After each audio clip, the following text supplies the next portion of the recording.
প্রতিবাদী টুম্পা ভোটের আগে বিজেপি বিজেপি করে করে করে চিৎকার করে করে গলা খারাপ করে দিয়েছিল। এখন সেই প্রতিবাদী টুম্পা তো ভোট হয়ে যাওয়ার পরে কি বলছে শুধু শুনুন বিজেপিকে নিয়ে।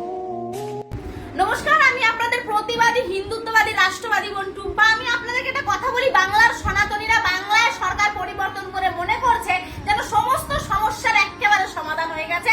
তাই আমি বাংলার সনাতনীদেরকে একটা কথা মনে করে দিতে চাই। 15 বছর আগে মমতা বন্দ্যোপাধ্যায় কিন্তু একজন সনাতনী ছিল, উন্নয়ন করবে, বাংলায় উন্নয়ন করবে এই প্রতিশ্রুতি দিয়ে ক্ষমতায় এসে নিয়ে যখনই ভোট ব্যাংকের প্রশ্ন ওঠে তখন কিন্তু সংখ্যালঘুদের মাথায় হাত বুলিয়ে বুলিয়ে কাঁঠাল ভেঙে খেয়েছে। এই কথা আমার কথা নয়, এই কথা সংখ্যালঘুদেরই কথা। তাই আমি বলতে চাই আমাদের বাংলার প্রত্যেক সনাতনীদেরকে যে রাজনৈতিক ব্যক্তিত্বরা সবসময় নিজেদের ফায়দা লুটার জন্য আর ভোট ব্যাংকের রাজনীতি করার জন্য যা খুশি তাই কিন্তু করতেই পারে, কিন্তু বাংলায় পরিবর্তন অ্যাকচুয়ালি সনাতনীরাই করেছে।